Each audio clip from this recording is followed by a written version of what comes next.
मर्जी, ये प्रश्न मेरे जैसे कई छात्राओं का है।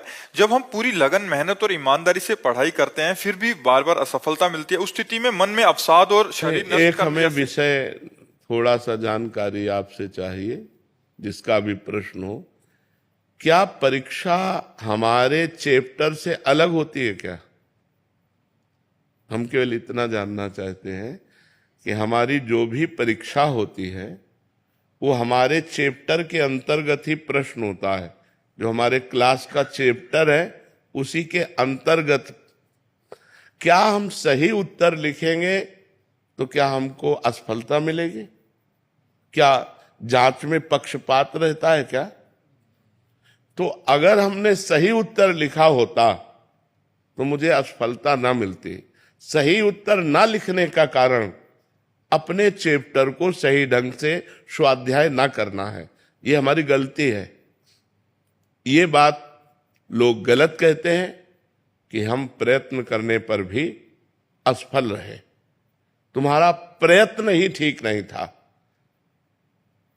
कौन सी बच्चियां आजकल हैं जो ब्रह्मचर्य पर ध्यान दे रहे हैं? कौन से बच्चे ऐसे हैं जो ब्रह्मचर्य पर ध्यान दे रहे हैं? जब आपके पढ़ाई का समय है, आप बॉयफ्रेंड बनाएंगे, आप गर्लफ्रेंड बनाएंगे, आप गंदी बातें करेंगे, आप गंदे चैप्टर अपने दिमाग में रखेंगे, तो अपने स्वाध्याय का चैप्टर आप कहां रखेंगे? तो फेल तो हो ही जाएंगे। सचिव वैद गुरु तीन जो प्री बोले भयास, राज धर्म तन तीन कर होय बेगई नाश। यदि संत जन गुरुदेव जन अपने शिष्य जनों या अपने प्रियजनों को मुंह चुपड़ी बात करें, वो ठीक नहीं है, उसका नाश हो जाएगा। अगर वैद्य रोगी के अनुकूल बोलेगा तो नाश हो जाएगा। अगर मंत्री राजा के अनुकूल बोलेगा तो नाश हो जाए। मंत्री को चाहिए राजनीति के अनुकूल बोले, वैद्य को चाहिए उसके स्वास्थ्य के अनुकूल बोले, गुरु को चाहिए शिष्य का मंगल हो ऐसा अनुकूल बोले। तो आप हमको ये विचार बता दीजिए कि अपने चैप्टर से अलग प्रश्न अगर दिया जाए तब तो हो कि हमारा प्रयत्न सफल हो गया। अपने चैप्टर पर अगर हम हैं तो हम फेल नहीं हो सकते। अपना चैप्टर बदल दिया। एक 17 साल की बच्ची यहां बैठे हुए कह रही थी मैं शराब पीती हूं, मैं सिगरेट पीती हूं, यहीं बैठ के बोली थी। तो उससे मुझे लगता है अनुमान, जब प्राय हम बच्चों और बच्चियों से बात करते हैं, कि शायद ऐसी कोई बच्ची होगी जिसके बॉयफ्रेंड ना हो, शायद ऐसा कोई बच्चा होगा जिसके गर्लफ्रेंड ना हो, नहीं तो प्राय इस गंदगी में बह रहे हैं बच्चे। अब जब तुमने इंद्रियों की विलासिता स्वीकार कर ली, व्यसन स्वीकार कर लिया, तो विद्या अध्ययन कर पाओगे? विद्या अध्ययन के लिए एक तपस्वी का जीवन व्यतीत करना पड़ता है। ब्रह्मचारी, पवित्र आहार, समय से उठना, समय से सोना, और आप फेल हो जाओ तो हमें बताओ। बचपन से ग्रंथ पढ़ रहे हैं, इतने इतने मोटे धर्म ग्रंथ हैं, आज आप प्रश्न कर रहे हो, उन्हीं से उत्तर दे रहे हैं। शास्त्रों का स्वाध्याय न किए हो तो उत्तर कहां से आवे? धर्मयुक्त उत्तर होना, ऐसा नहीं कि मनमानी हंसी मजाक हो। तस्मात् शास्त्रम प्रमाणम ते कार्याकार्यो व्यवस्थित हो। एक भी शब्द मिस्टेक नहीं पाओगे। ढूंढ लो, किसी ग्रंथ में लिखा मिलेगा। ऐसे नहीं कि जो मन में आया सो हम बोल दिया, तुम्हें संतुष्ट कर दिया। तो भाई, यदि आप ब्रह्मचर्य नहीं रहोगे, आप धर्म से नहीं चलोगे, आप पवित्र भोजन नहीं करोगे, तो आपका दिमाग का ही काम नहीं करेगा, तो फेल तो हो ही तो जाओगे ना। एक जगह हम मानते हैं कि आपने बहुत ग्रेजुएट पढ़ाई की, आपने अच्छी पढ़ाई की, इसके बाद आपको नौकरी नहीं मिल रही, यहां मान सकते हैं तुम्हारा बुरा प्रारब्ध है, तुम्हारा बुरा भाग्य है जो तुम्हें आगे नहीं बढ़ने। लेकिन फेल होने में हम नहीं मान सकते।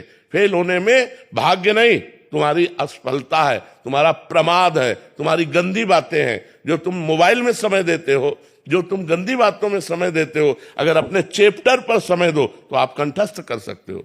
हम कह रहे हैं 4 बजे उठकर हर विद्यार्थी किसी भी ग्रंथ का पाठ करे, अगर उसे कंठस्थ ना हो जाए तो हमें बताओ।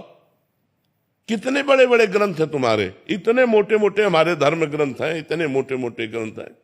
तो आप अपनी असफलता का स्वयं कारण है, ना कि भाग्य, ना कि कोई देवता। आप हमें इस विषय पर बताइए, यदि कहीं भी आपको संशय लग रहा हो। ब्रह्मचर्यहीन जीवन स्मृति विहीन जीवन है, और ब्रह्मचर्य युक्त जीवन स्मृतिवान जीवन है।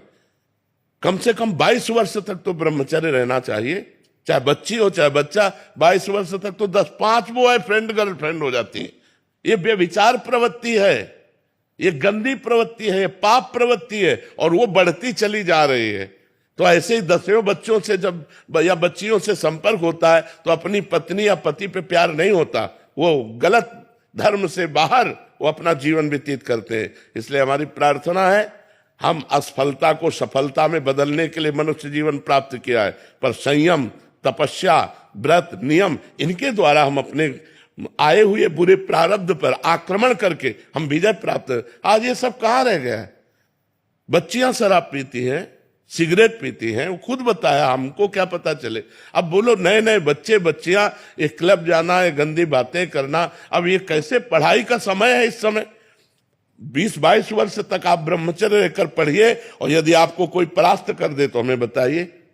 आप खुद अपने संयम को बिगाड़ रहे हैं, छोटे छोटे बच्चे बिगाड़ रहे हैं। तो हम ये नहीं कहते कि आप किए होगे गर्लफ्रेंड बॉयफ्रेंड, लेकिन हम कहते हैं ये आदतें, ये मोबाइल की गंदी बातें, ये हमारे दिमाग को अपनी तरफ खींच लेती है, जिससे हम अपने चैप्टर में स्थित नहीं रह पाते और हम फेल हो जाते हैं।